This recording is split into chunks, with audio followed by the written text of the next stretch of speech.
Okay, well, good afternoon and good evening, everybody, wherever you are. Lydia is in Barcelona, or no, actually in Spain, somewhere else, right? Not in Barcelona. Very, very close to Barcelona, actually, like 50 minutes of Barcelona, yes. Okay, close. And it's my great pleasure to introduce Lydia Zimmermann in our lecture series for this week. Next week, we will have a lecture in person again. And then the week after, again, Lev Manovich remotely from New York. So we're kind of, and then I think again in person. So it's not planned. It was not planned like this, but it happens that every other week there's one in person and one remote. In any case, it's my great pleasure to introduce Lydia to everybody, to the MAT community and to the UCSB community, of course. I had the distinct pleasure to meet Lydia this year at Ars Electronica, where we were both exhibiting in the main exhibition, the thematic show, Who Owns the Truth?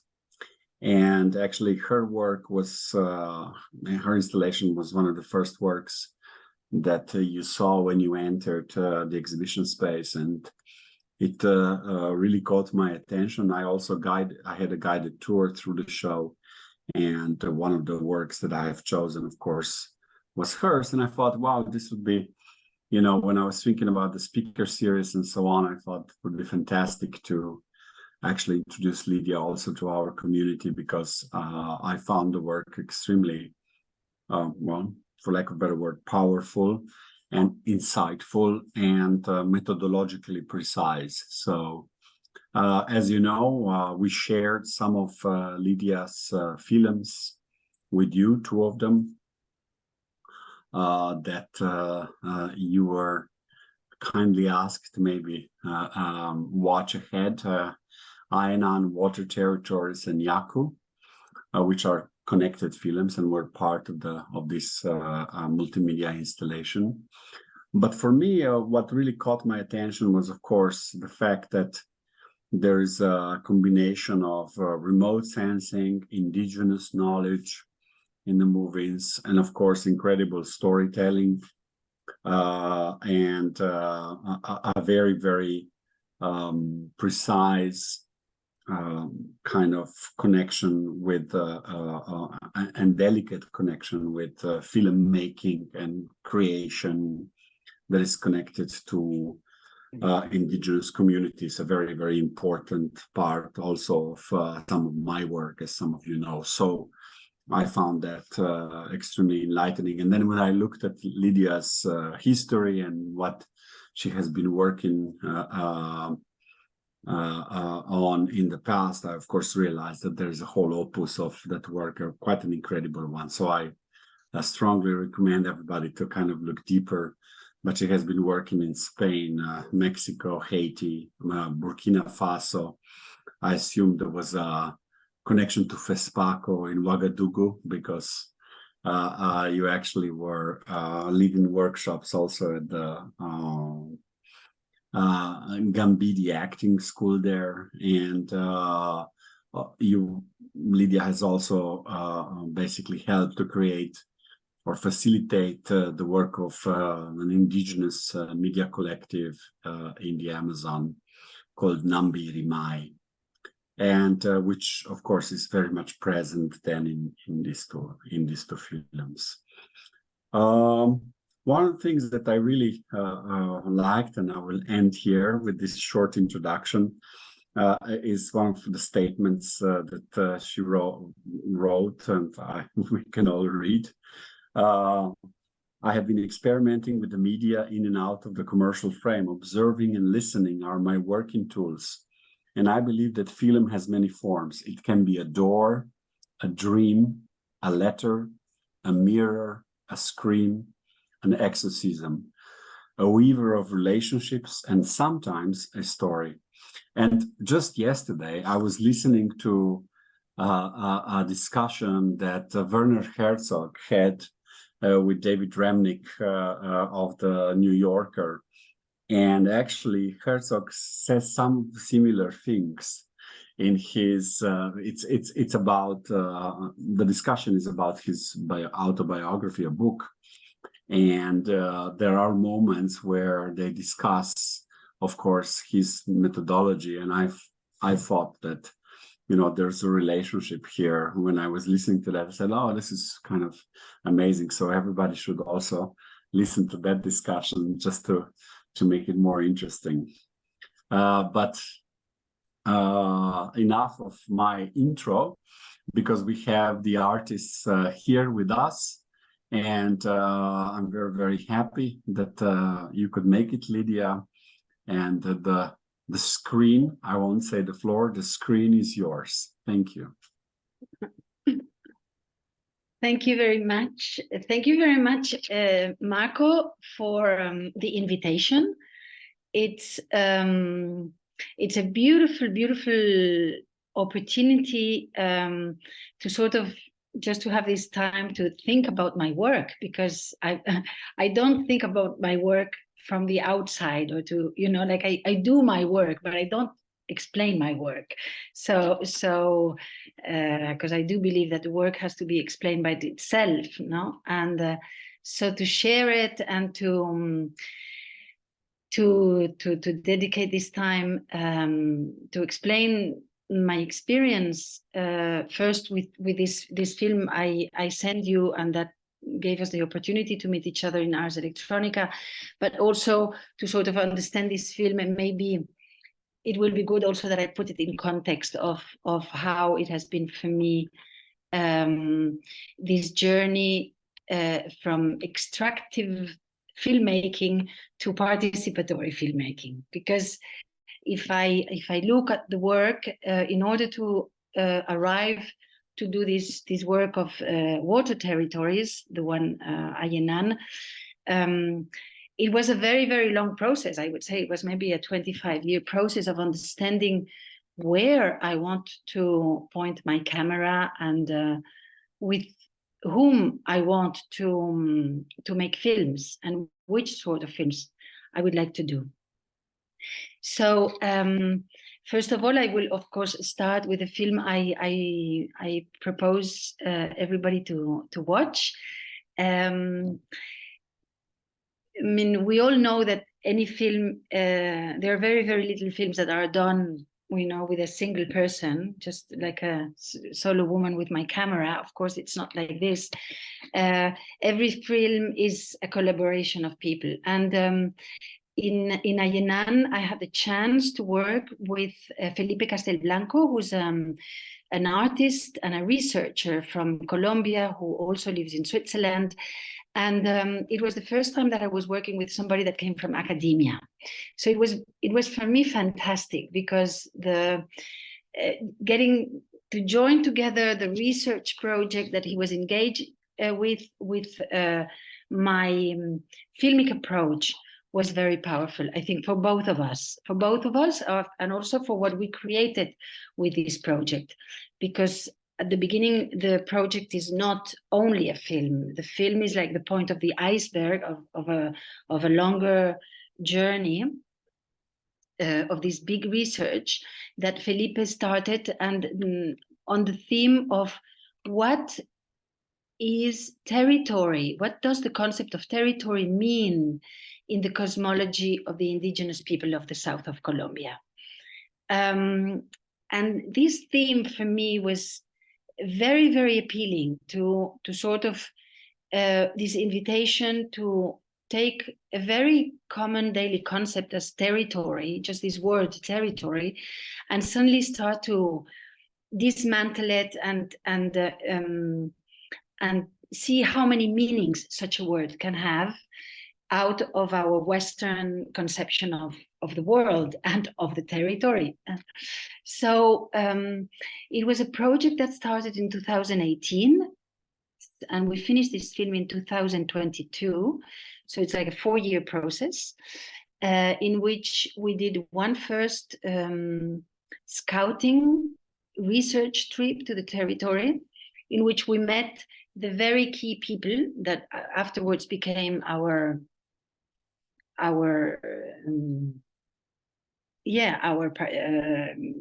the people that we participated, our collaborators on the field, and then between 2000 and this first trip and the trip where we went to actually film, there was another trip, a second trip, in which we created this media collective.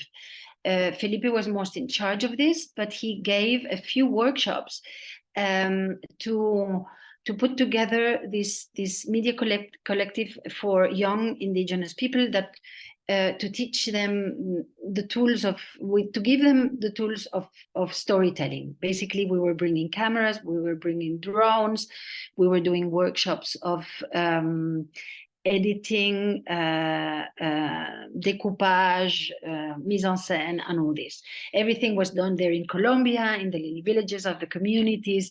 So everything was very precarious, very complicated, because it meant going to villages where only like 4-wheel drives would arrive.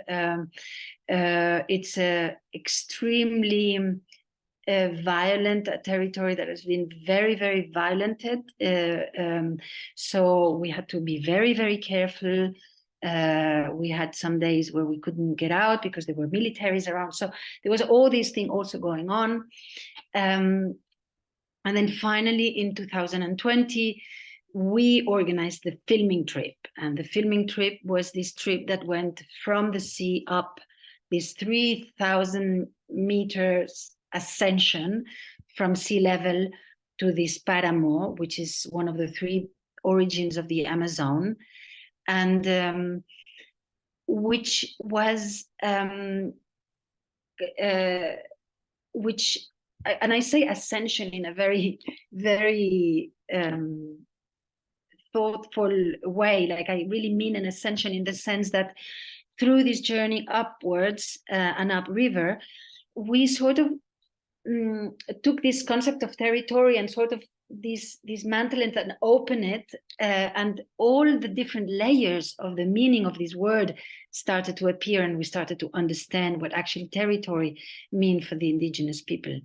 Of course, territory is not only the land that we put borders and we extract all the wealth, but territory for them is also what happens above ground, what happens with the clouds, what happens with the air. They're extremely in contact with all the elements that together form the territory.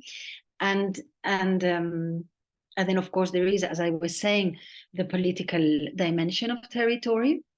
What is it, a political territory? The economical dimension of the territory. And so it was like going up through all these layers of the concept of territory until reaching this top, where suddenly we started also understanding the mythological dimension of the territory.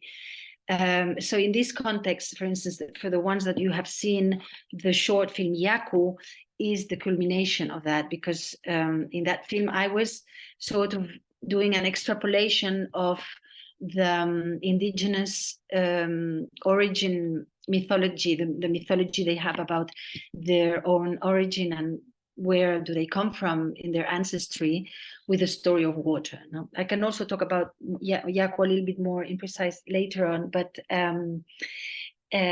just for the ones that you've seen, to understand that that was the culmination in which we try to explain also this mythological story. So doing that film, or I should say a project, because it's more like an expanded cinema project. Of course, it was conceived as a documentary that you could see on any screen and even in a festival, but we were very interested in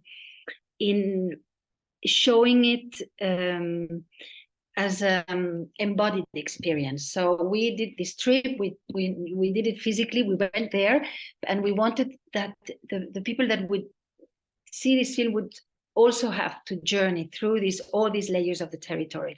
And this is why this is a film that is shown in an exhibitory mode, which contains 3 films, a map, and some nests, in which the nests are, because it's a film about water, which is the main element of this territory, and this nest is inspired in drops of water. Maybe here I should show the exhibition for the ones that you have not seen that, so you can sort of see what I'm saying. Territories. So for instance, do you see it? Okay. So yeah, we see it, yes. So this is, for instance, pictures of the exhibition we did of water territories in Zurich in one museum. So you see these nests. In every one of those nests there was a tablet. This is a little of a visual effect of turning things upside down. We had also a little, how do I do to stop this? It's going too fast. We had those nests, as I was saying, where in each nest there was a tablet. So we would also showing the films that we had produced with the indigenous collective. A film about a shaman, a film about the daughter of a shaman, and then we had the main film that Felipe and I had made, and the map. I will show you the map here.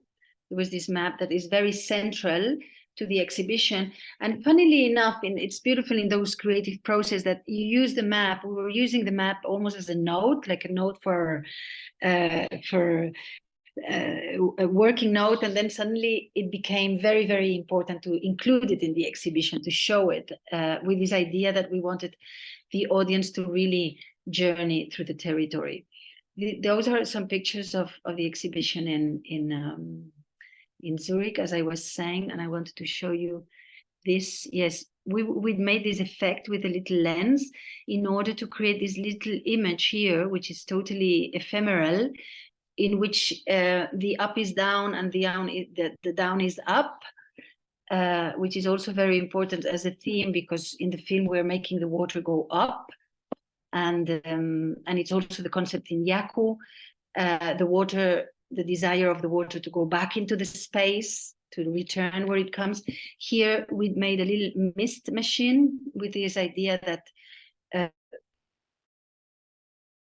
are flying rivers. So there is again this concept of the water all over. So where am I now? Sorry. So basically what I'm saying is that the way we approach the theme, it's a very, very layered theme. I don't see you anymore now. Sorry, I don't know how to do it here. Oh, here. The way that we approach this work, there's very, very complex way to tell the story of this territory, needed all these different layers and these different screens and these different shapes that would totally go beyond the single screen. In that sense, I've been inspired since I did the work in Burkina Faso by a woman, a writer, Dina Metzger, that talks about story and storytelling, story as an ecosystem. So the idea that a story functions as an ecosystem, in the sense that every element that is part of the story we're telling needs to be included and treated with and the interdependency of all these layers needs to be addressed in the storytelling of that precise story. So that's exactly what happened with this project. That's the map we showed. Actually, it's not very accurate, because as I was saying before, it was more a note than something that we never thought that we would using it to show it, but we thought it was at the end very, very graphic and very important. So I'm saying it's not very accurate because it should go really much. It's very much steep, very, very steep. We go from 300 meters to 3,000 meters in very short span. But here we were explaining all the extractivism, all the oil, like all the violence against the territory, and what happens in this ascension to go to where we did the final ritual, which is actually another thing that is always sort of interesting, that interests me in my work, is genre in film. Which genre? I've been always asked, which is it? Is it a documentary? What is it? And I find it extremely difficult to put it in this box, or this is a documentary. I don't believe in this sort of separations of genre. So this is why what we say that has been used lately, the concept of hybrid, is the one that I find most accurate. Because even though we try to just observe and listen, we were also, just by our presence, just by bringing our cameras into the territory, we were altering the reality. So our presence was part of the story. And this is why also in the film, there is a shot of Felipe, there is a shot of me, there is a shot of the drone. I was really really fighting for this idea that we cannot use the drone and not show it, because the drone has all these political connotations. And then the film finishes with that scene, which is a total mise en scène. It's totally directed. It's a ritual invented. It has nothing to do with the rituals of the indigenous people. It's the moment in which culminates this collaboration, and in which us as foreigners from the territory suddenly give something back to the territory. Of course, in a very participatory way with the young people of the media collective. It's very difficult for me to talk without really knowing if everybody has seen the film or not, but anyway, that's, I hope that you have. What else about Ayenan? There is actually a question. I think it's a nice interlude. If you look at the questions in the chat, yes. How did you all go about engendering trust with the community, especially with the presence of cameras and such? This is a question from Peyton. Okay, Peyton, thanks a lot for the question, because it's actually what you helped me to sort of go back into, not to lose my thread. How did we get with the communities? That's extremely important. And without this previous work of, that we went there like 2 years before, and Felipe had gone back 2 more times. So the only way to do this is to be very constant. It was very important. I could not have done this work on my own, especially not with a Colombian, a native Colombian by my hand. It would have been totally impossible. Me, white woman coming from Switzerland, no way. But Felipe was with me. He's fully Colombian. He has a very personal, historical relationship with the territory because of his ancestry. So that was already like an important key for me to enter. And then we had to go through a series of rites of passage that actually I realized later on that they were rites of passage. Like you just go and do what they ask you to do and wait when they ask you to wait and everything, but they were really observing us, and it took us, as I say, 4 trips before they would open to the communities. And we had also the chance, a very, very good chance, because through the connection of the Museum of Contemporary Art in Bogota, we connected with one of the leaders of the indigenous community, and who's Hernando Chindoy. And through Hernando, and traveling hand by hand with Hernando, first with his highly secured car and everything, and then afterwards walking, we were introduced to the different leaders and shamans of all these communities. And it was clear after the fourth trip and after staying there, there were trips long, like we would stay 2 months every time, and we lived with them, we cooked with them, we participated in their ceremonies. And sometimes they said, here you cannot bring the camera, here you have to turn the Zoom off. And so we always had to be very careful and ask permission. The idea of permission is constant there. It's not only to turning on our cameras, but it's also to enter some territories. So we were constantly given instructions, like now we have to stop here to ask permission. Now we need to wait by this tree because this tree is the door to the next territory, or yeah, or for instance, the Paramo, the last landscape where we did this performance is they say it's highly spiritually charged, and one cannot walk through this territory talking. So you have to do, when you enter the territory, you cannot talk. Of course, we were talking very little just to make sure that the cameras were on. But so it took us time, and it's basically about entering with somebody that is of their trust, and then dedicating time and time and time. Also, we send money, we send cameras. Every time that the project is being paid, there is also a commission for the village, for the community. So it's an ongoing process. It's not finished with the film. It's still happening. Like Felipe is now there in the territory with them. He's starting a new project. So it's an ongoing. I remember after one of the first ceremonies, one of the shamans said, you know, if you do this, it means that you're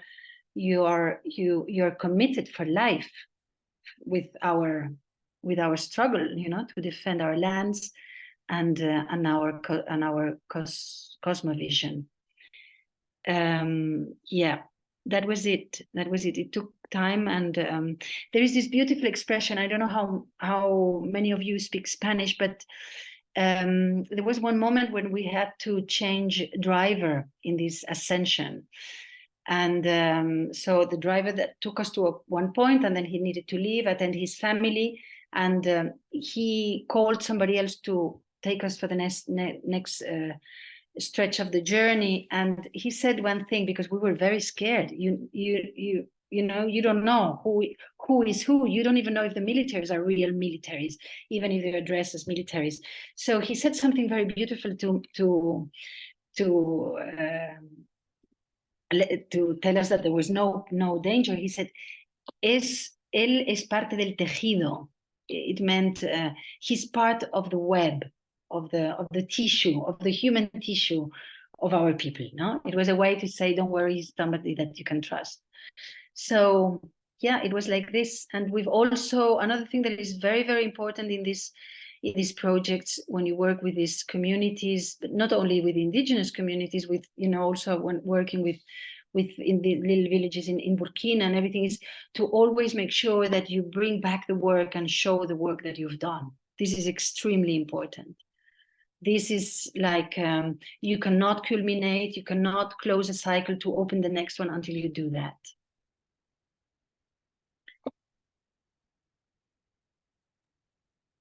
Thank you. This is good. Oh, and there was a good. Thank you there too. Yeah, thank you. No, I think there was a very important question. Thank you, because this film, as I said, I could have not done it without Felipe, and obviously not without the indigenous people. That's obvious, no?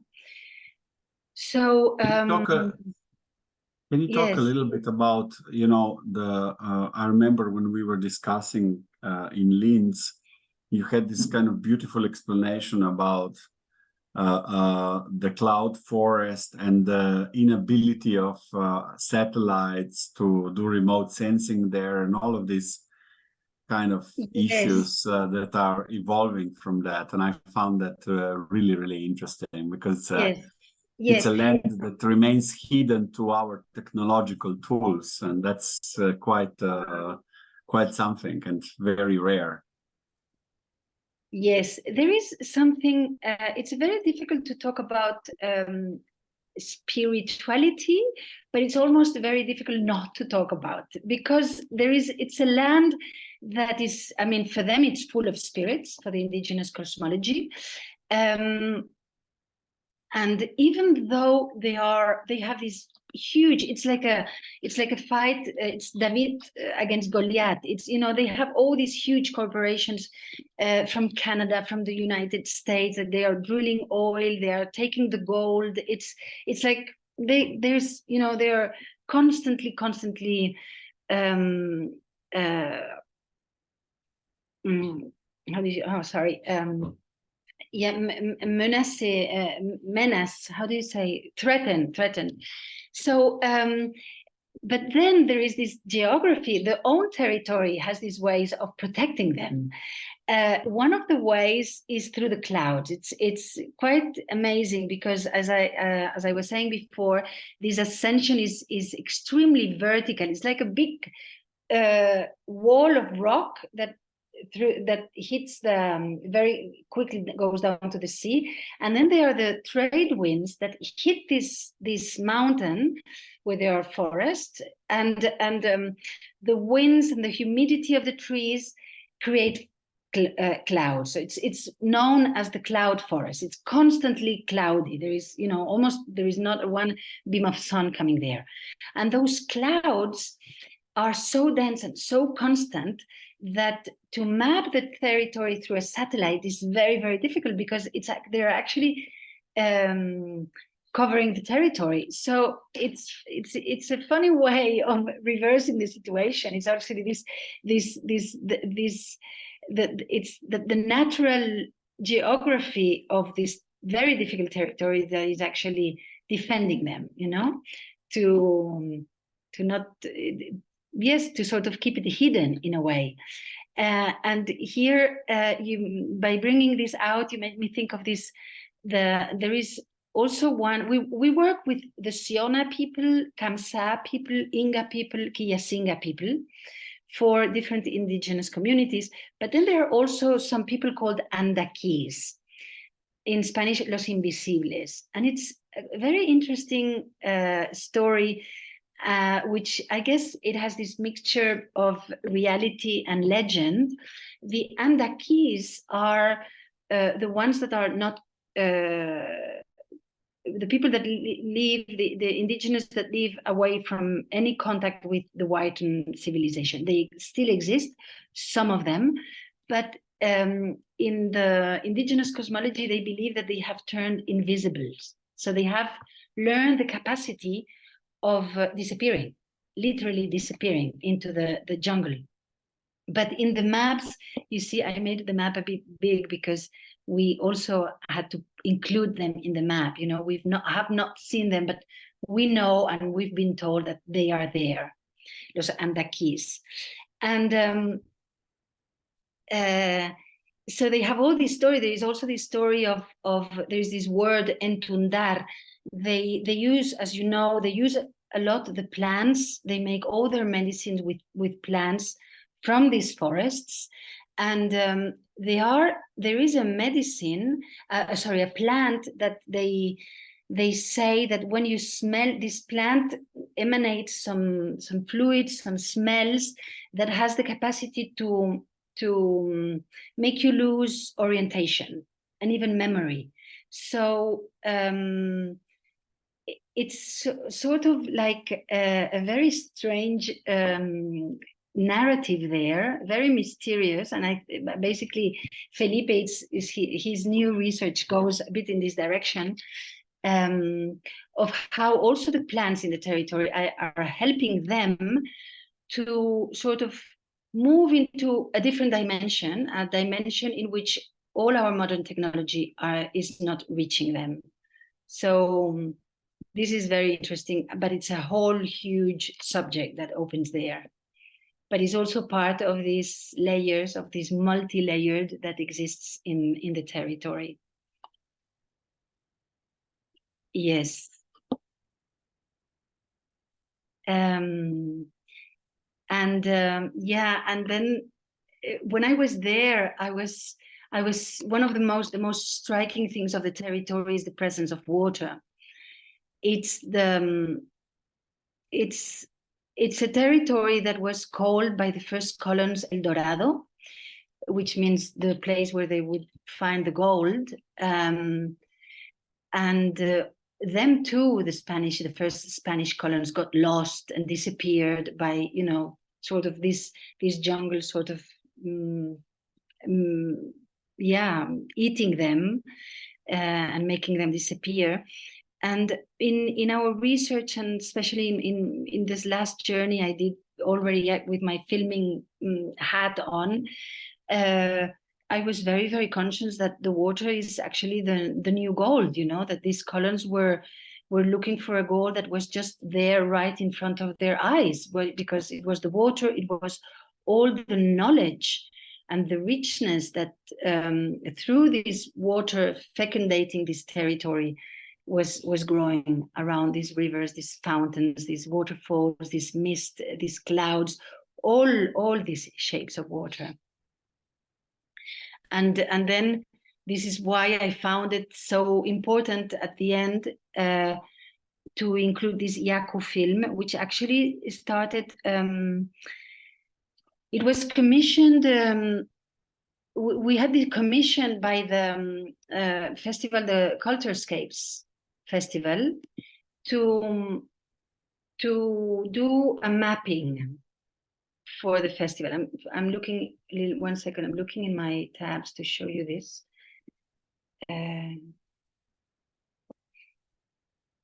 So we spent with Felipe like 1 week re-editing. We went back to the material of Territories of Water, and we made a selection and re-edited, and also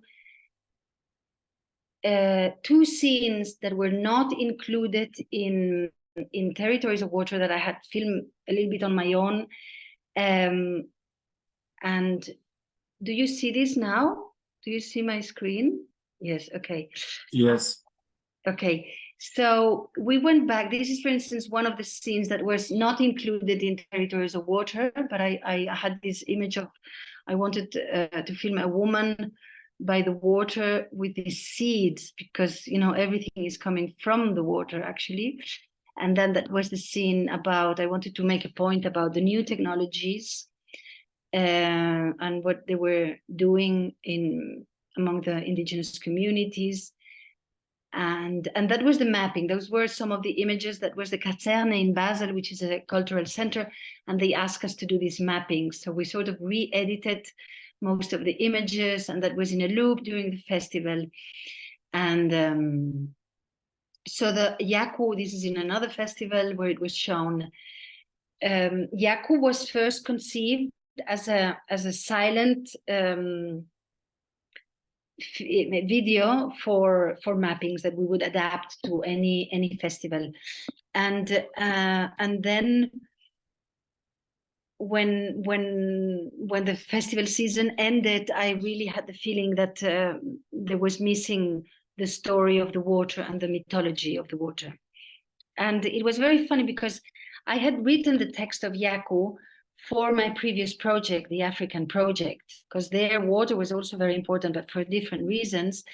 And I had written this voiceover that the water actually had this desire to return where it had come from, because water, scientists say, arrived to planet Earth in the shape of like a rain of ice meteorites that hit the planet, and that's where all the oceans and the water started, the hydric system. And so I had written this. I had this idea that actually the only problem that really is in our in the human dimension is because the water is not happy and wants to go back. So I had written this voiceover, and then I had totally forgotten, because I moved page from, you finish one project and then you go into the next one. And then with Ayenan, who was one of the indigenous of the media collective and who also gave the title to one of the films, he was telling me about their mythology, the origin of what they believe, and the Inga people also believe that their ancestors came from outer space, and that they came here, and some left and others were stayed in the planet with the responsibility to be the caretakers. And I found very, very curious and beautiful the coincidence of the story of the water coming from outer space, and the Inga people, the indigenous people, also coming from outer space. And that's when I decided that I was going to put this vision, these images and this audio together to create this film, which is actually the first time that it has happened like this, because every film actually for somehow demands a different creative process, because of the theme, because of the people I'm collaborating with, because of the culture, as every culture has its own, demands for you to adapt, to enter, to ask permissions. So yes, so this is about water territories. And Jaco, I don't know if I'm missing anything else. Marcos, can you, or should I move on and show other things? Well, do you have more questions? Well, I have a question actually connected to the indigenous media collective that you helped kind of start. If you could talk a little bit about that process, because that could be, I think it's very interesting for our community, how these interactions go, and what is, if you can share a little bit what is happening with their work now, and what are they working on at the moment, if you know. Yes. To be fully honest, to say that we have created a media collective sounds really, beautiful, as if, but it's a hard work. It's very, very hard work.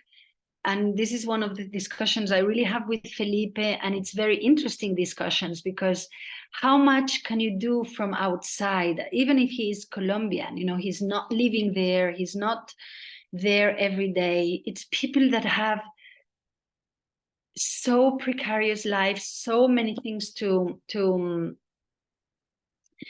take care of, to attend. There is so much trauma in the territory that and it's also people that somehow they have a political education in which there is always the presence of a leader. It's very communitarian. Everything has to be decided in community. They take a lot of time to take decisions. And this is actually, that was something extremely beautiful to observe, that whenever there is anything to be discussed, has its place in this circle, and everybody has the time to voice what they think, what they feel. They talk a lot, and I was very impressed that nobody's interrupting, nobody gets impatient. So it's going to take the time it takes for everybody to express what they think and they feel. So that was already a big learning for me. And this was also happening in the creation of the media collective. So what we did is, like, we went to the leaders, to every community, we explained the project, and then there's the families, and then we talk with the young people, and the ones who were interested decided to join. There were already some of them that one was already having a radio program, doing radio emissions. Another one was a journalist that was documenting all the indigenous movements and strikes and paros de carretera, when they go and cut the roads, and because there is a track from this illegal mining crossing the territory. So there were some of them were already doing things, but not all of them. But all of them had the very rooted sense of community. We do the things together, and we do it with a certain methodology. And then it's been by doing, I think it's been in total like 3 workshops in which we managed to pay them to come from all the parts of the territory to the same place and stay together between 1 week and 10 days and sleep and eat together, that we sort of creating bondings among them.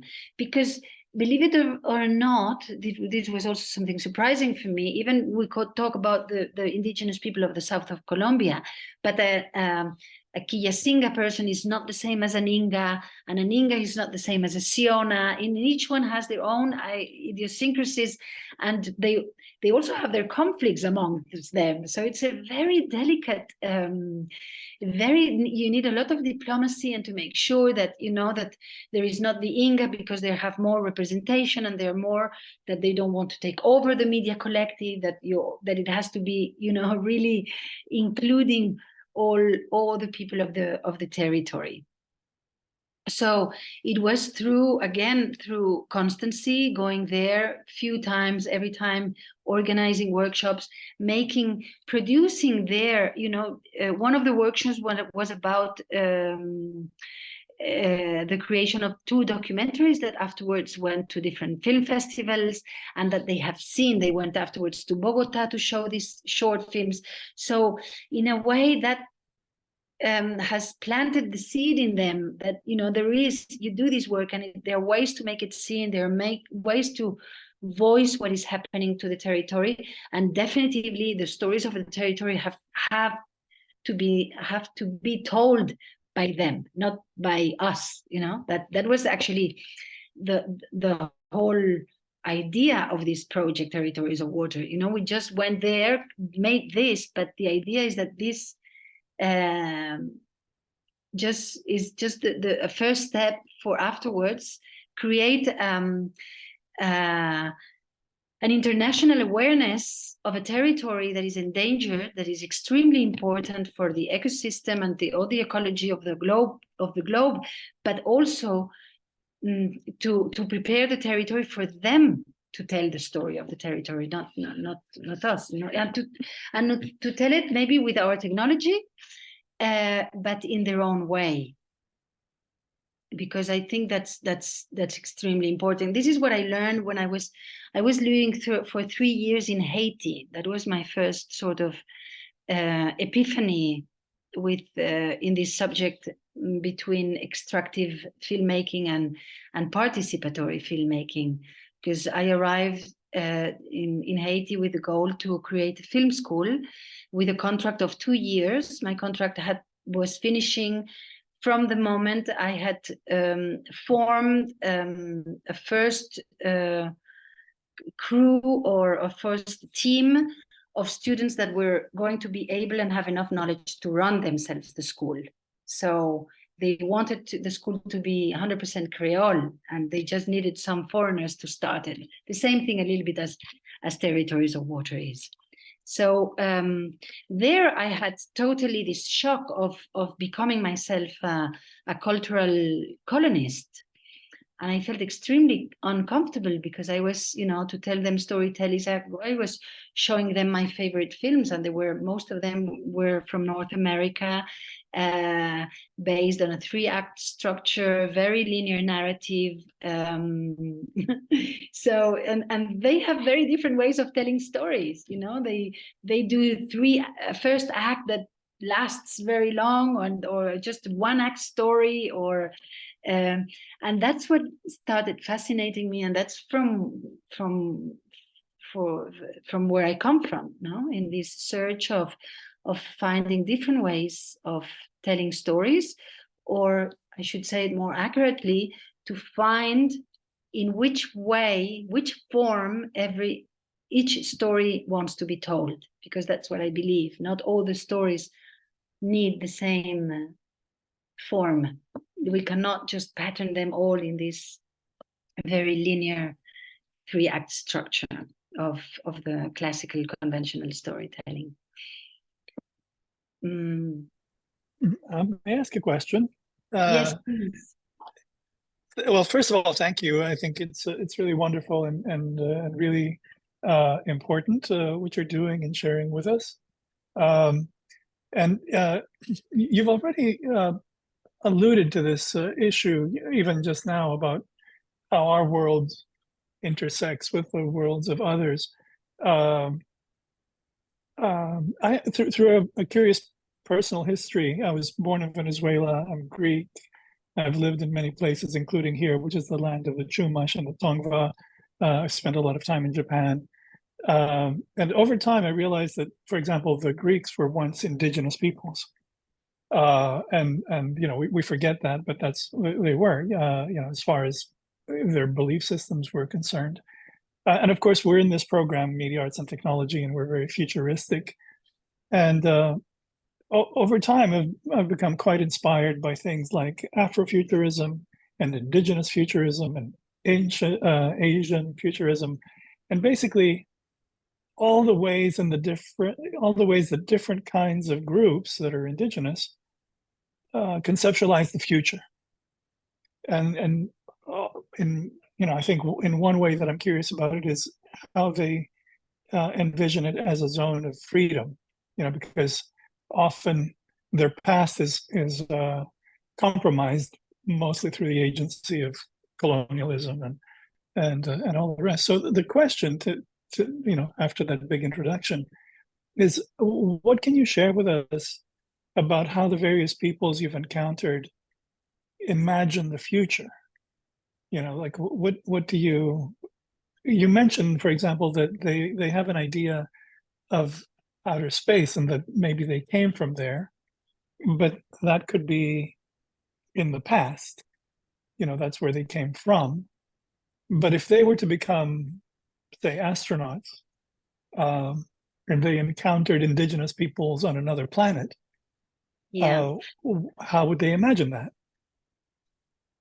Okay. Yeah. Well, thank you for the question. Beautiful question. First of all, I need to say, if I'm not wrong, the word indigenous etymologically means a person rooted to the territory where he's living. So in total interdependence with the territory, with the land. So we all are all descendants of indigenous. My grandparents were European indigenous. So this is also something that thank you for the question, because actually today we talk about indigenous and we've made this word generic to the people in the Amazon, in this region of the planet, but actually the term is much wider. You know, we are all descendants of indigenous. Our ancestors were, and not so far ago. You know, not so far ago. 300, 400 years ago, which is nothing. They were still very much dependent on the land.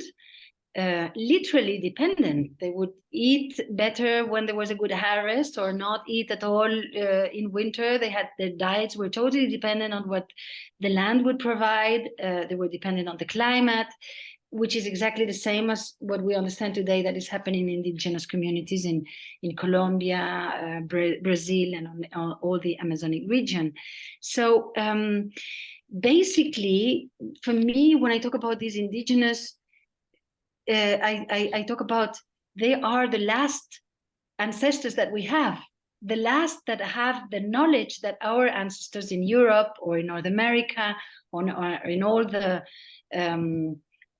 sort of first countries we have totally lost. So visiting them, listening to the stories, living with them, eating with them, sleeping by their side, making a fire with them. It's like being with somebody that has knowledge, that has, a very ancient knowledge that we have totally lost. And I think that's very important, that we don't, I'm fighting against this word, that this sort of reduction of the word indigenous to just this region of the global of the globe. And to answer to your question, how do they imagine the future? I think there are people who live very much in the present, very much in the present. I don't think they are, for what I've seen, they are not, for them, the future is the possibility to regain their ancestral ways of living. That's the future they're looking for.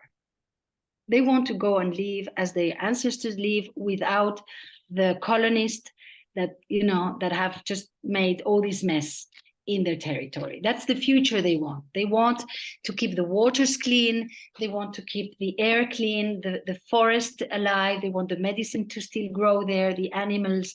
That's the future they want. I don't see them fantasizing as we do. And you know why they don't do it? Because they also practice altered states of consciousness. So they travel to other dimensions. And the future, what we in our Western world imagine as the future, with all these, flying devices and telepathies and all that, they are already doing it in their own way of altering their consciousness. Yeah, I think I cannot say more than this. No, that's plenty. Thank you. But the future is now for them. It's there, and it's yeah. I think that was also bring this idea that again, in Yaku it says that actually the water wants to leave this planet. The water has given us all the technology for us to leave the planet. Actually, what I personally believe, and through these experiences with these communities, is like, it's us in our insatiability. Do you say insatiability? Yeah, that's a good word. In our insatiability, in our restlessness, that we're burning all the resources, and that we will have to leave the planet. Of course, we are creating all this technology to leave the planet, but through the cosmology of the indigenous people, it's all totally the other way around. It's like, let's use the technology so we protect the land, so we use it to clean the water, so we use it to, this is why it's so great, this idea that, thank you, Marco, you reminded me, that the clouds actually are protecting, like they cannot map, these big corporations, they cannot map the territory because they're protected by the clouds, so yeah. It's it's about, I think, the future. It's about reversing the use that we do of technology for them, and it's very clear in the film. Like in the film, we show a drone used to poison the land because they fumigate all the illegal coca fields, but also in the hands, the same technological tool in the hands of the indigenous people is used to protect the land, to make sure there is not illegal mining entering the territory, and all this.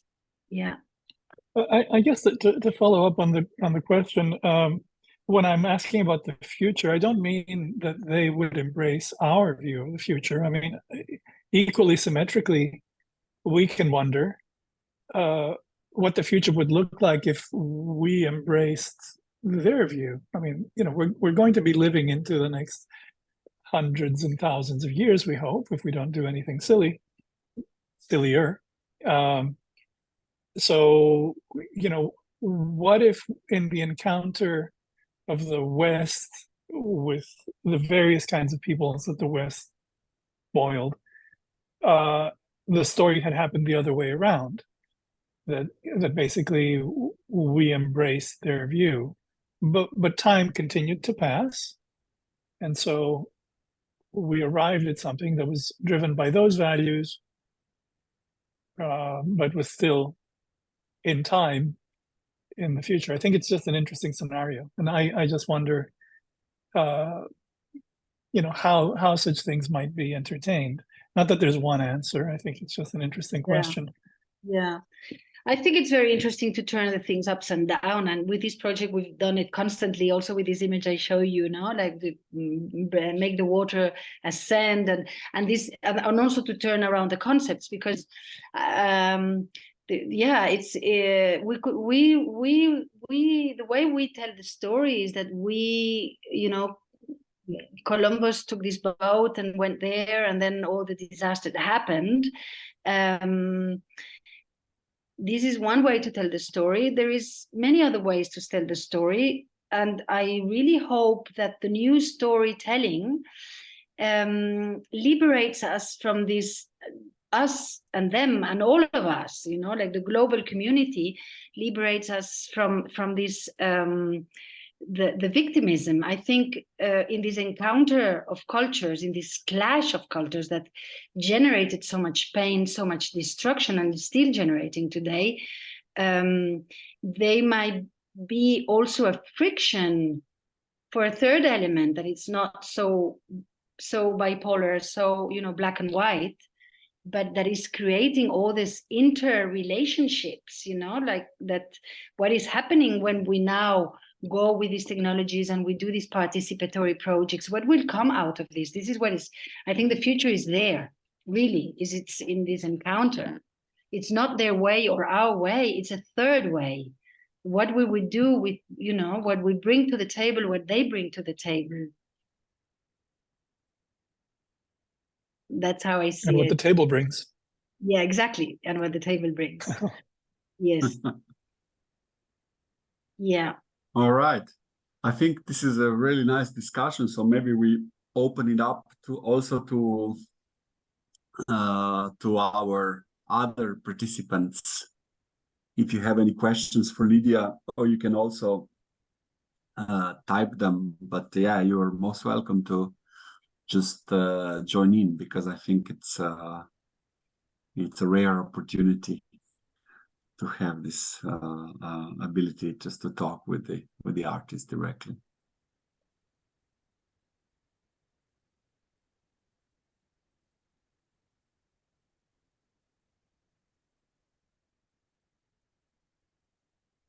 Are there, can I ask? Okay, no.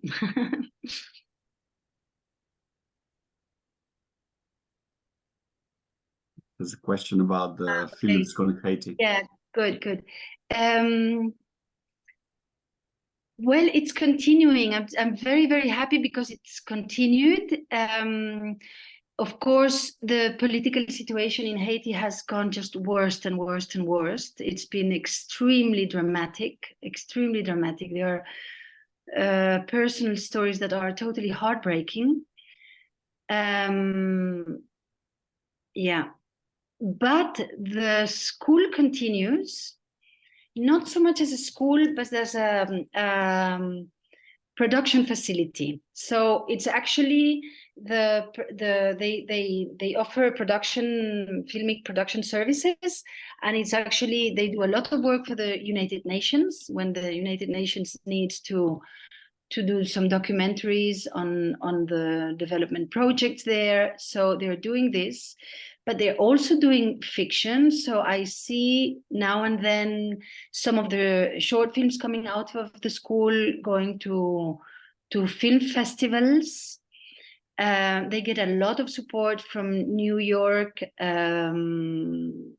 collectives, because there is a lot of diaspora there, New York and Montreal. So there is a lot of relationship. So it's continuing, and actually it's not only continuing, but it has also opened a branch, not a branch, sorry. It's just, a an adjacent school, which is the music school, and that's been founded by Arc and Fire. You know the singer of Arc and Fire. She's from Montreal, but from Haitian origin. So she's bringing constantly musicians there, and it's a really beautiful hub for musicians, and where they do a lot of sound recording. So actually, they have developed as much on the visual aspect, on the visual, as on the sound. And this is very interesting, very, very interesting. Despite all the difficulties of the country, it's amazing that they're still there working. Yeah, thank you for the question. Yeah, that was an amazing, as I said before, for me, it was a turning point to realize. I was there one day. We were teaching in under a roof of palm leaves, and by the sea. That was the only thing we had for the school, and very, very difficult. The students would arrive like at 6. We had 30 students, and the condition to participate, it was a free education, but they needed to prove that they had enough money to eat and enough money to arrive to the school. And I was sleeping. There was a little bungalow, sleeping by this palm porch, staying there all day and night. And the students would arrive very, very early. And I remember that many times it was not at all about filming or, film history or any of this. It was really about sharing human experience. And that was when I arrived there. It was 1 year after the big earthquake of 2010. So the whole country was still echoing this big collective trauma. And suddenly I see myself, showing them Once Upon a Time, whatever, all these films, and I suddenly I felt so stupid and saying, what am I doing? It was very much about just take the cameras and let's do things, and I started with very simple things like, tell me the story of how you go from home to the school. Like, start with this, tell me what happens from the door of your shelter to when you arrive here, and very slowly. And it was a sort of sometimes it felt a therapeutic work more than filmic work, because all these issues would started to come up. Their visions on love, on friendship, on treachery. There was so much stories about treachery.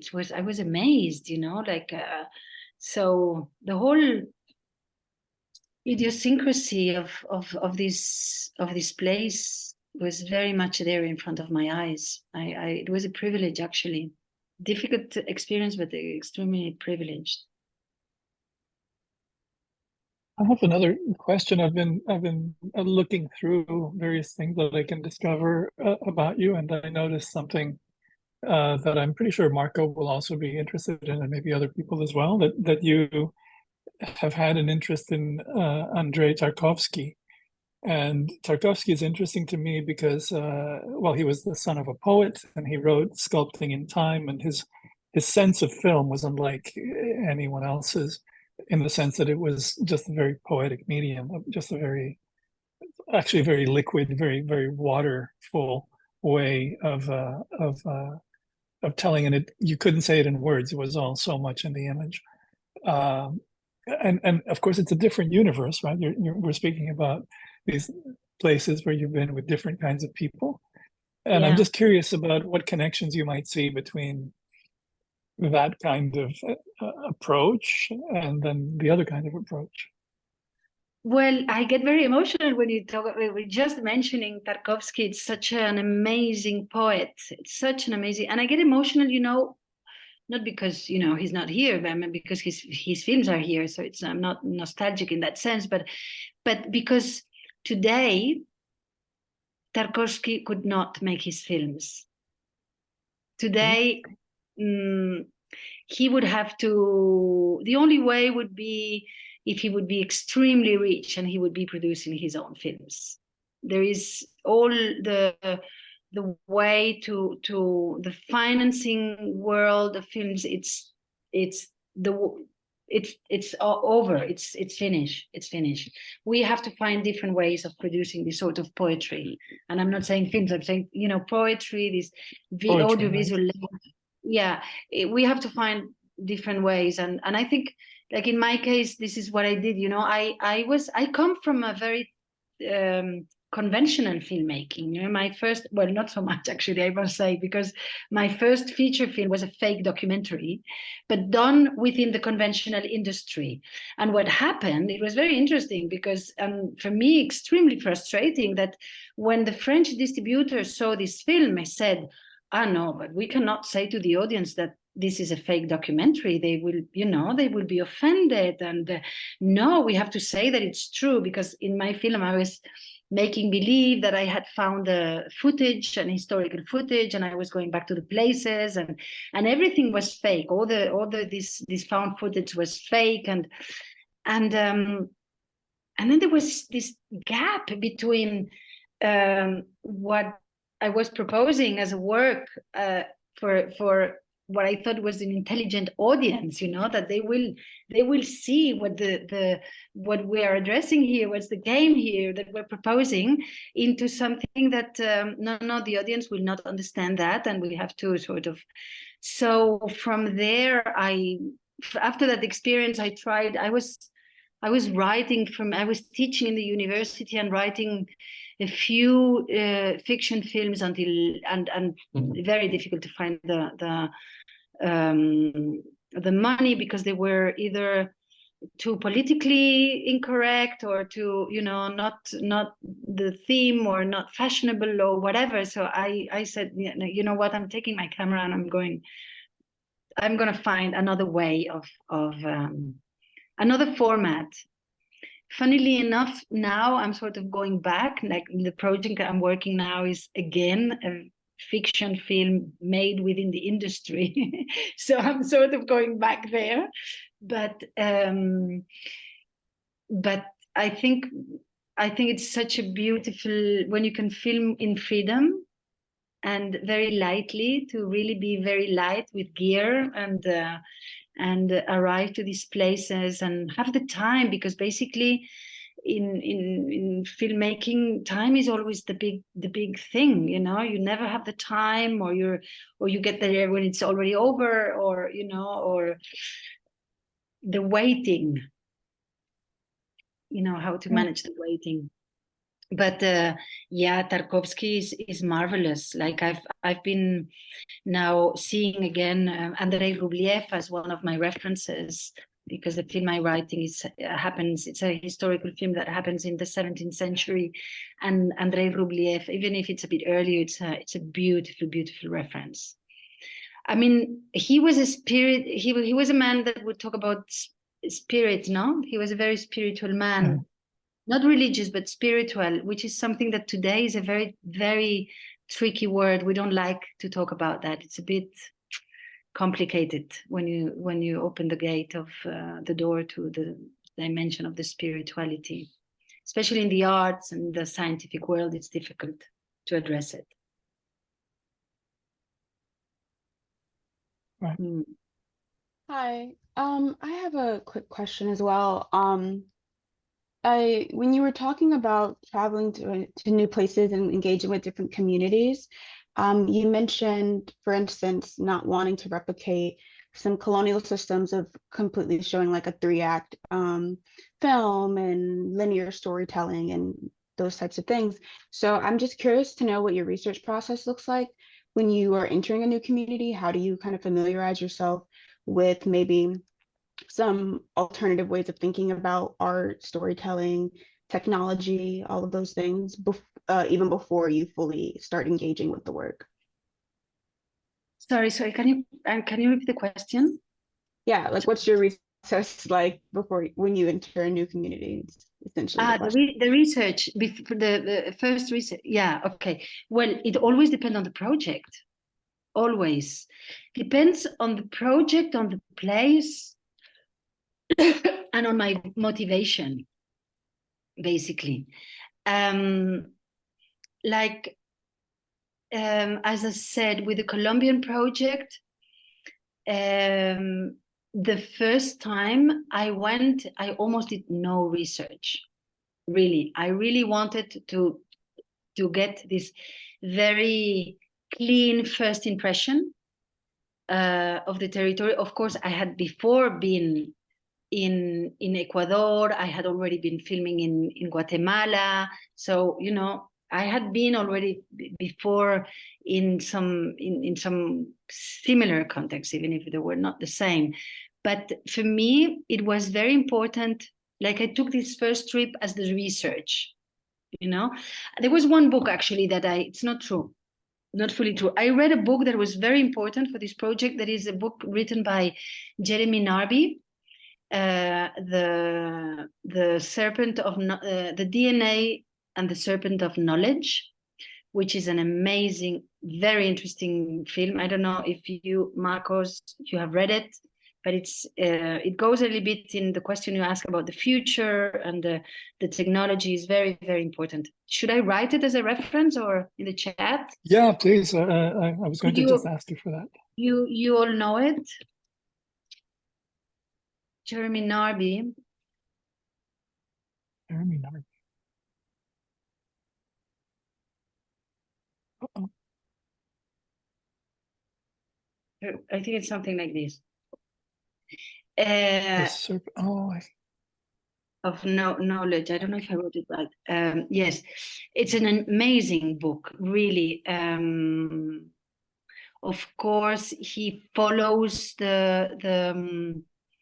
he takes all the work that the first anthropologists before him had done in the territory.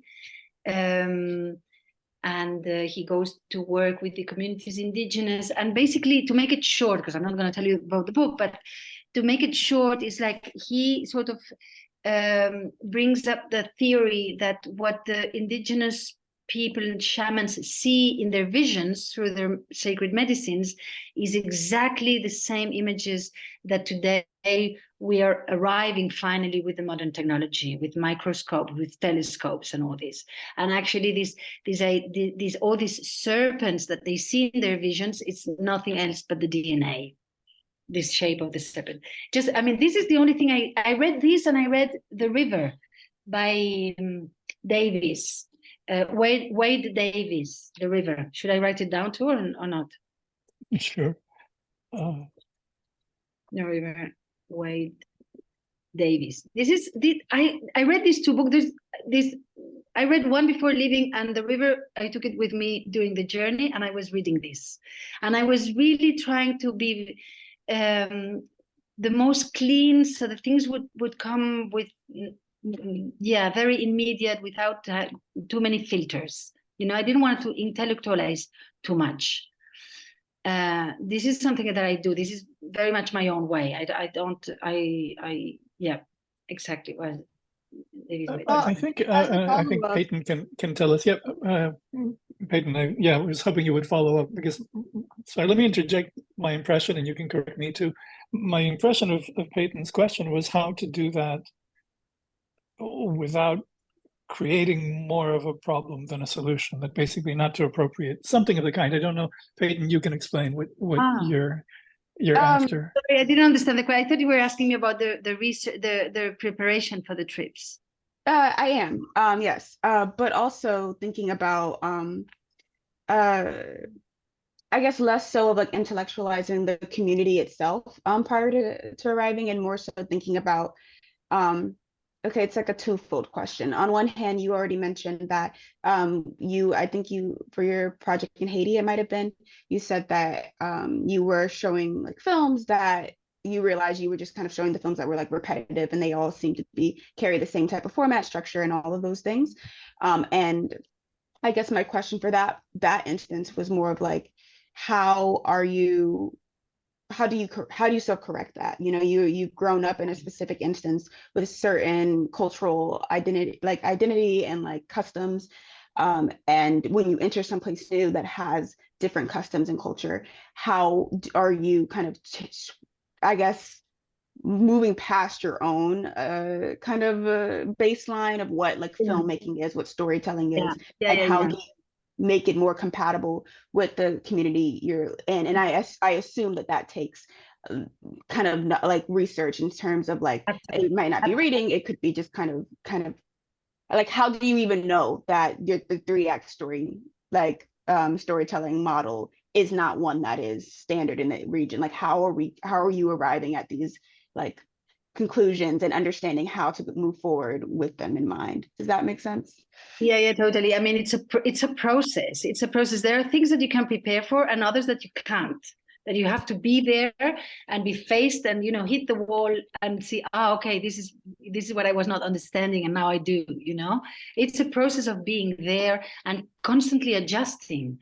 I mean, I was there in my position was as a teacher, but I was as much as a student as my own students, you know. I was really a student there. I was, you know, learning from them, reading their needs, adapting to their needs. I had been a teacher for 10 years before, and I came with all my baggage. And then, of course, the first months were like, oh no, this is not working. You know, I have to rewrite this text, and so it was very much on the spot that I was adapting as I was going, as I was learning. And of course I had to sort of totally revisit my list of films, include, go to all the African films, started, changing all those references. Yeah, but I that was something I did as I was there, going there. Yeah. I mean, it's like it feels like with an audience, with a live audience, you know, that you sometimes feel, I don't know if you had the experience I had a bit of experience as an actress, you know, and sometimes you feel that the audience is asking for something and that you need to stop here or, you know, to throw something. So the teaching was a little bit like this. And I would have a plan. I had a curriculum for the whole 3 years, but you know, one day, every day was day by day, because as I was saying before, there were suddenly, out of nothing, somebody would start crying, and I felt we cannot just, you know, we have to address that situation. We have to stop and address this and listen, see, observe what happens, and maybe we do something creative with that, you know. So suddenly all this this line between me and them, and I'm here giving you, and it was totally disappeared. Thank you. Yeah, I hope I answered. Yeah. For instance, with the project in Africa, it was very different because I went with a very clear idea in my mind. I knew what I wanted to talk about. I had an historical, it was about a painting of the 19th century. I wanted to reproduce that painting that had a lot to do with colonization, with the first trips of the colons going to Africa. And I was totally obsessed with that image. And I wanted to, you know, to put all my resources, all the actors I had at hand to work on that. And it was good. But now, you know, in retrospective, I'm very happy that I learned not to be, you know, to sort of loosen up with my previous ideas when I go to a place. I think if I would go now, I would say just go with your camera and just be there and let the story come, because it always comes. And that's also different between participatory and extractive, you know. And when you go with an extractive mind, you have the idea before and you know that this is what you want and that's what you want, and that implies and an attitude of control. I need to control this. I want this, and this I don't want. And this, if it happens like this and it's not like how I thought, it's a mistake, you know? And in the process of unlearning this and becoming more and more participatory, I have also understood that most of the mistakes are actually not mistakes. All the accidents contain a lot of potential for creativity, for readdressing parts of the storytelling. Yeah, and I don't want to take up any more of your time. Just wanted to leave with the last comment, that I do think it's, you know, beautiful, the process of participatory creation and learning, where you're kind of going through the process learning, but I also wonder if that process might be smoothened out sometimes if you, even if, and we all kind of fall into this issue where we might kind of go into a new place, and had we kind of knew even some of the customs, some of the like things that, making sure we're not stepping on toes even, like, or making sure that there are miscommunications aren't happening, where even like that trying to engender trust in communities might be kind of slowed down because we said something that has offended someone without realizing that, because we've grown up in a place that was not considered offensive, or that was considered like a standard hello or goodbye, and didn't realize it. So I guess that was just the final part of my, you know, just wondering and thinking about, you know, especially entering into communities with which of which we're not a part of, that we don't call home, that we don't have any kind of connections or ties to. Just thinking about also how might we kind of make the entire process a bit smoother for not just ourselves, but the folks that we're involving ourselves with, if we, I don't know, find ways of like learning more before we get there that way, even as we continue to learn throughout the process, and not trying to like predict what's going to happen or anything, but just kind of making sure that we've done our homework as well. Yeah, it makes me think of something what you just said. One of the things you said, very interesting, because I have never done one of those works without facing trouble. There's always been trouble at some point, of misunderstanding, of saying something that was read totally different, of crossing a line that I had no idea I was crossing. This is going to happen, I know, and then it's a very interesting process, because you like when you touch this you touch the sensitivity, you put, as we say in Spanish, el dedo en la llaga, like you put the finger in the where it hurts, you know, and then it starts there, because then you're not anymore then you're really seeing how they see you, and you're understanding what they see when they see you, and then you're facing the images that you are creating from each other, you know, and that's where the relationship starts, you know, by saying, well, I'm not this image really, you know, I'm something else, you know, you read me like this, but I'm something else. I have had an very strong experience of racism against me in Burkina, you know, and I've always thought, God, you know, racism is always the other way around. I'm sure that I will say something, which is very, very interesting, because by doing this sort of work, I have found myself that sometimes the main theme is me, and I don't want to talk about me, you know, but I'm the filter in I want it or not, but and any person that would do this work would be the filter, because we all filter the things through our perspective and our cultural biases, you know.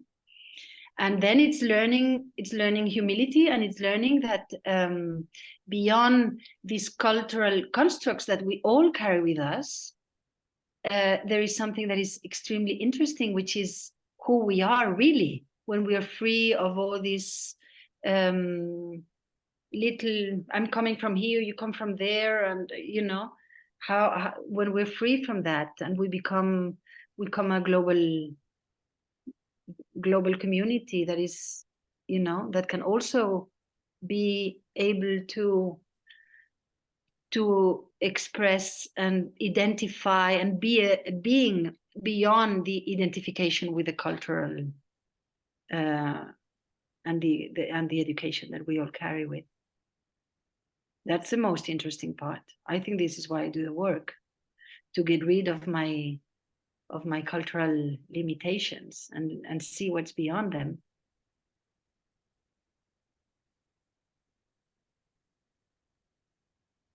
Thank you for that response. Lydia, I wanted to thank you very much for your presentation today. Your work is very beautiful, and there's a lot more to be said on that. I think my question is building on Peyton's question a little bit. I think that I didn't understand my position and privilege.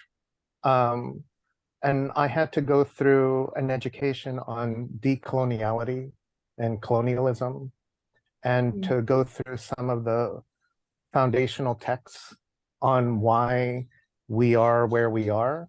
And I think Professor Novak was one of those individuals that inspired me to go in that direction. But I think my question is, how do you, when you go into these spaces and you are the filter, let's say, even filters have different ways that they're communicating back and forth. Like you're saying that, you know, sometimes you get into trouble or sometimes there's an interpretation issue, but everyone is there in good faith. You know, at some level, I didn't understand my insensitivity as a human being, or how sharp I was in my thinking, or how Western I was. My family is from Bogota, Colombia, and I felt a very, some of the images that you've shown, many of my family traveled to the Amazon. I have gotten close, but I have not actually stayed in the Amazon for a long time. Yeah. So I'm just thinking through, you know, what happens when you leave? Do you follow up? And I'm thinking about, in America, we have an artist, Suzanne Lacey, who does these kind of social justice works, and she comes into communities and she rallies the community to come in and for them to make works themselves. So very similar to what you spoke about. But what are kind of the results? And also building for Marco's question, when you've learned something and you've evolved and you're more sensitive, how do you see their sensitivity to where you are?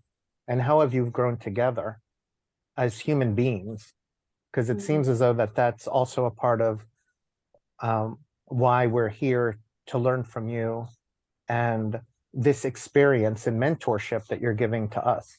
Like, are there any kind of advice or words of wisdom that you want to share about that growth and that background research that you have to do to be more sensitive to the space that you go into?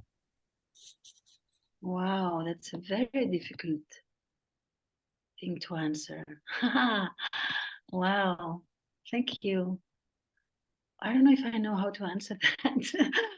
Oh, maybe it's not about an answer. I'm just thinking through. Yeah, of course. Different things come to my mind. You mentioned that your ancestors come from Colombia. I think there is in this process of becoming more sensitive towards the other, towards anotherness, towards the other, that is not you. Let's say it I'm going to start with a very simple concept. No, the process of becoming more sensitive towards the other ends in discovering that the other is you. There is no difference, I mean, it's very obvious. It's almost it's too obvious what I'm saying, but it's extremely complex. But that's the idea, that the other is it's a mirror. It's always a mirror of what you are, of what you see in the other, and it goes both ways. So, for instance, in my case, I needed to go through my personal trauma personal difficulties in life that helped me understand. I needed to understand who my ancestors were. I think that was a very important part, to know where I come from.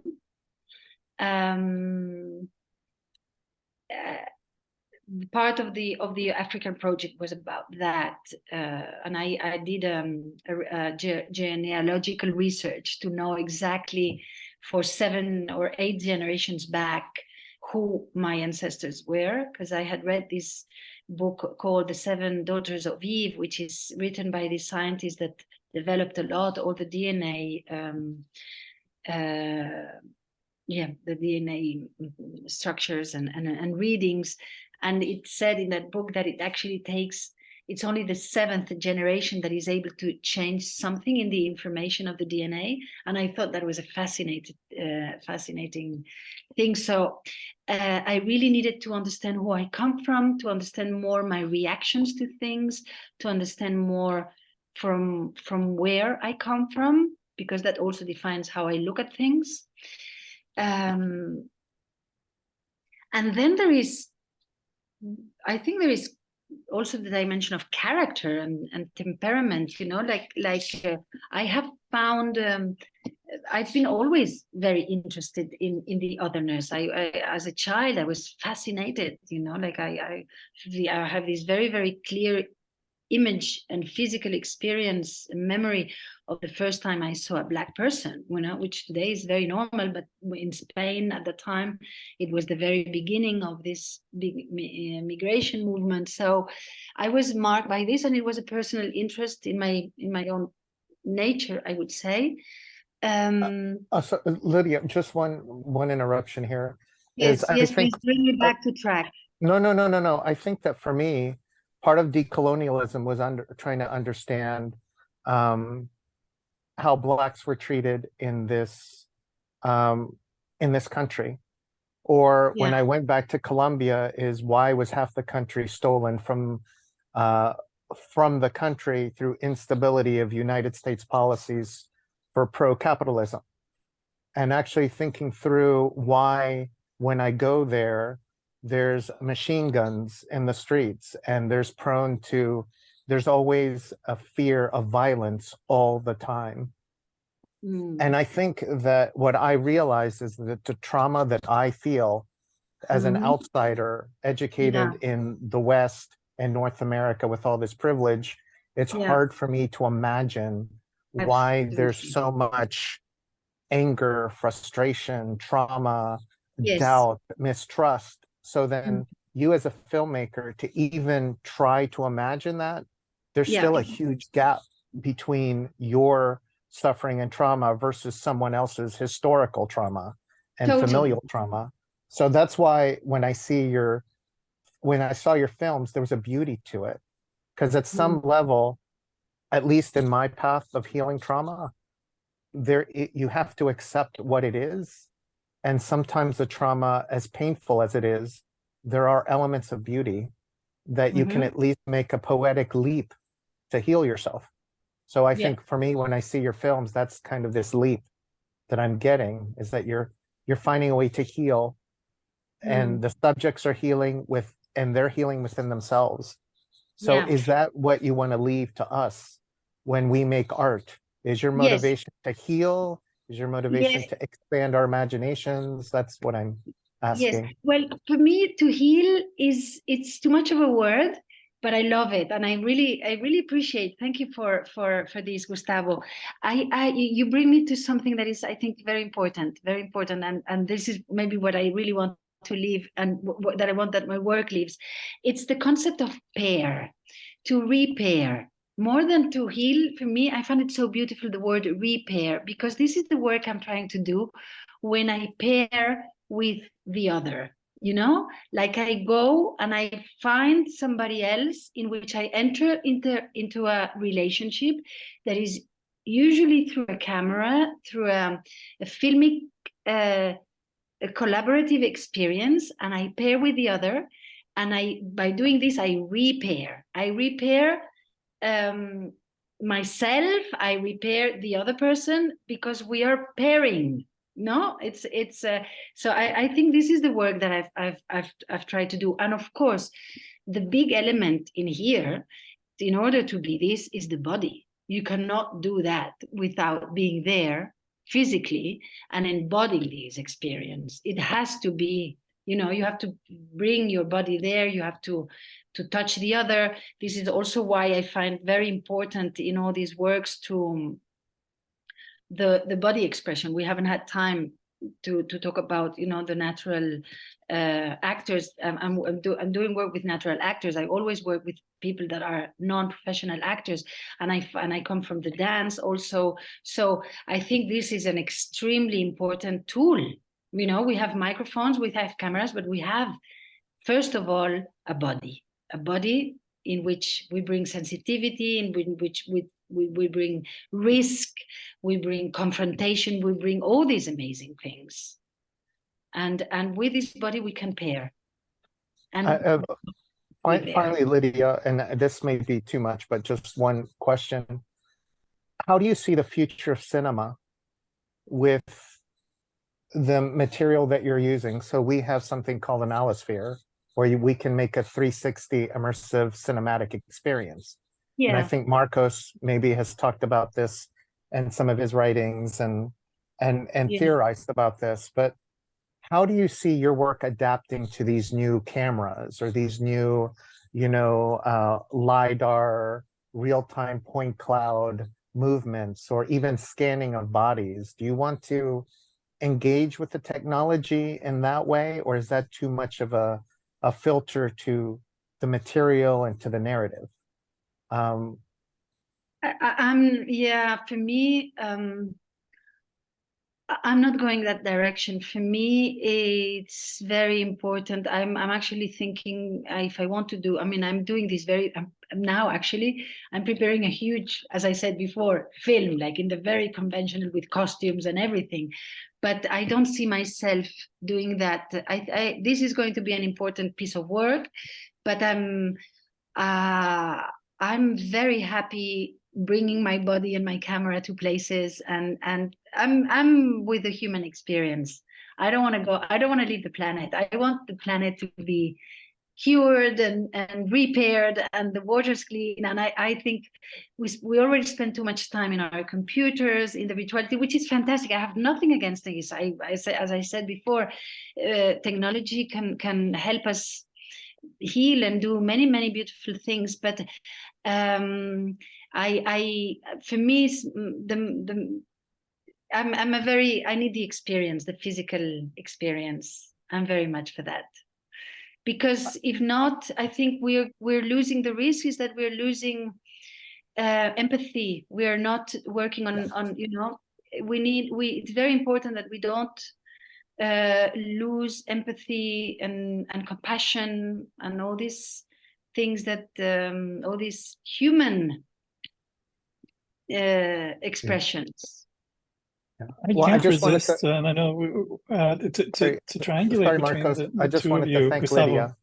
Yeah, I just wanted to thank Lydia for her answer. I want to, and thank you very much. But I want to connect your 2 points because I think you've stumbled upon something interesting. And you mentioned me. You kind of rubbed the genie. The thing about technology is that there's another thing that has to do with repairing.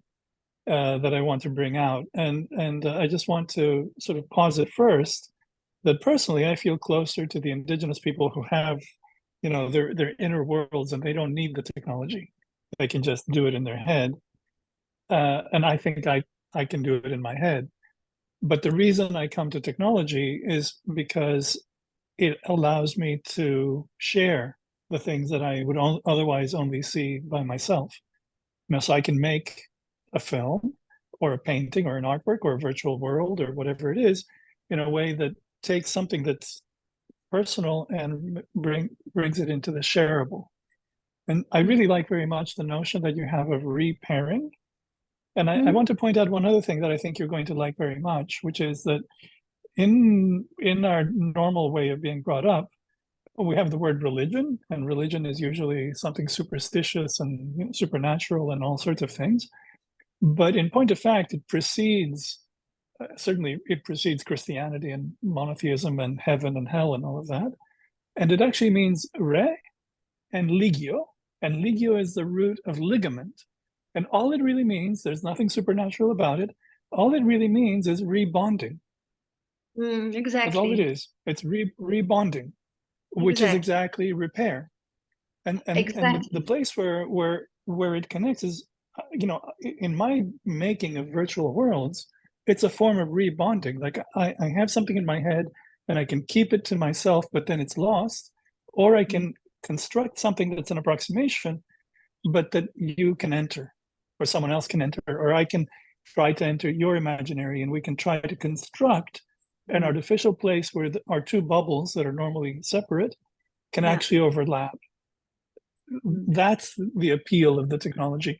And one last thought, as you've been speaking, I've been imagining, well, what happens if two people from two cultures of whatever kind find themselves on an island, like they're this kind of lost island thing, abandoned island, kind of just two people, where it doesn't matter anymore who came from what culture. In the end, what's going to matter is what relationship these two creatures have to one another. They don't even have to be of the same species. You eventually arrive at a place of affection or not. Maybe actually, disaffection. That's what I was going to say. Actually, this imaginary scenario in which two people from different cultures meet in an island, and that they will have to relate. How did you put it? Beyond, doesn't matter anymore who they come from.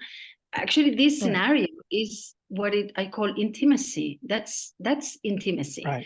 And intimacy, you only reach intimacy when you leave behind all those layers, all those layers of, who I am, who I'm showing, where I'm coming from, all these cultural, all the family, the social, psychological, cultural, etc., etc., etc. When all these there, and you show who you are without all these guises and dresses, then it's intimacy what you're showing. And when I said before that I'm in my personal case, maybe it's an age thing, that I don't want to get lost in too much technology, because I'm afraid that I lose what did I say, empathy and compassion. I actually, thanks, because I actually forgot to say intimacy, real intimacy, which is that's the source where we nourish each other. And that's also where we repair each other in landscapes of intimacy. And and we have sort of intimacy, we have related intimacy to sexuality or sensuality, but it's not, it's another thing. That's also it, but it's not only that. And where are the spaces for intimacy? Are we creating them? Where are the tools to create intimacy? I don't see them in technology. Maybe, but I don't see them in technology. I see them in the body, when there's a body present, and when there is some sort of catharsis, some sort of limit situation in which we suddenly have to let go all these cultural bypasses. But it's a very interesting theme. I mean, super interesting. I think the conversation could go on, because now, and I know Marco will have to set a pause at some time so that we can let you do what you need to do. But surely a movie is a technology. I mean, cinema of course. is impossible without technology. Of course, but cinema would have been not fascinating and would have not worked if this technology would have not looked and include intimacy. And this is what made cinema, and that's why it made cinema such a powerful tool. And everybody wanted to go to the cinemas because they wanted to see the love story. They wanted to see how people would share intimacy. I think that's the core of the thing, So if we put the two together, it's fantastic. But we have to put them together. Yes, exactly. Great. Wow, what a beautiful discussion. To be continued, definitely. But as you said, it's already essentially 3 p.m. in California, so we have to stop slowly. It's And midnight. it's midnight. Yeah, right. And I would really like to thank you, Lydia, for this, beautiful work of yours and the generosity that you shared it with us. And I'm sure that the paths of our worlds will cross again as they did serendipitously this year at Ars Electronica. But when I say our paths, I also mean the paths of our, of our program and your work. And I think there's a lot to be said there because we sometimes forget that, we are a transdisciplinary program, and film is actually, an important part of what we also do, and we sometimes forget about it in a way, and especially in times where we actually invent, new media. It's very important to kind of understand the baseline, and I think your work really inspired me. Also, the way it was shown, right, as an immersive, actually set and landscape of films, right? So that's really what caught my attention just at the first glance, and then of course the content, the rhythms, and all of the stories that are brought forth and forward with the work. So thank you very much, and Thank you very much. Join our. Yes. We'll keep you posted on our seminar. You can join it in the future sometimes and see what we do, and join our discussions. Great. Thank you. Yes, and thanks a lot. It's been very beautiful to share. Thank you.